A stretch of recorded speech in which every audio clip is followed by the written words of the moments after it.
নমস্কার, ওয়াইস নিউজে আপনাদের সকলকে স্বাগত। আপনাদের সঙ্গে রয়েছি আমি শ্রী।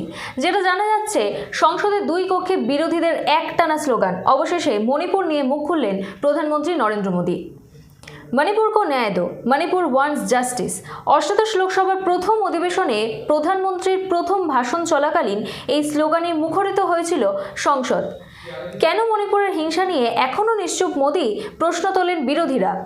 ঠিক তার একদিন পর রাজ্যসভার ভাষণে অবশেষে মণিপুর নিয়ে মুখ খুলেছেন প্রধানমন্ত্রী নরেন্দ্র মোদী।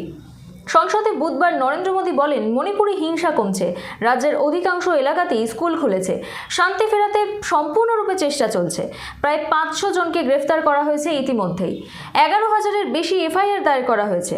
কংগ্রেসকে তিনি মনে করিয়ে দিতে চান, এর আগে উত্তর পূর্ব ভারতে রাষ্ট্রপতির শাসন জারি করা হয়েছিল। রাজধানীর ঊর্ধ্বে উঠে এখন মণিপুরে স্বাভাবিক ছন্দ ফেরানোর চেষ্টা করা উচিত সাধারণ মানুষদের। গত 5 বছরে উত্তর পূর্ব ভারতের রাজ্যগুলিতে এনডিএ সরকার যা কাজ করেছে, কংগ্রেস করতে 20 বছর সময় লাগবে। আক্রমণাত্মক মেজাজে প্রধানমন্ত্রী নরেন্দ্র মোদী বলেন, যারা আগুনে ঘি দেওয়ার চেষ্টা করছে তাদের সাবধান করে দিচ্ছি, মণিপুর তাদের ক্ষমা করবে না।